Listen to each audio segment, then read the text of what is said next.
From the shingles to the flooring, between doors and windows, from electrical to plumbing and inside or out, what you put into making your house a home takes a lot of time and patience to make sure you choose something that'll stand up for years to come.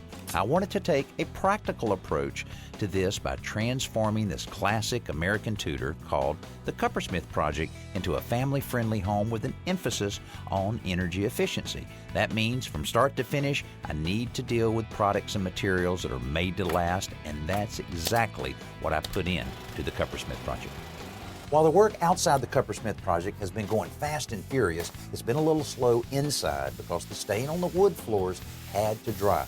Before the clear poly sealer goes on the floor, the tile man sneaks in to put up the glass tile backsplash behind the stove in the kitchen.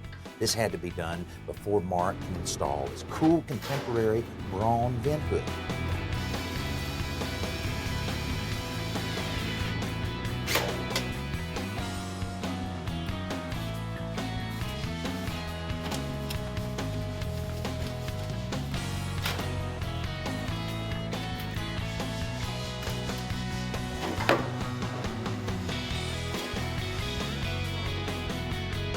Even though it's thoroughly modern, the hood blends beautifully with the traditional style of this kitchen.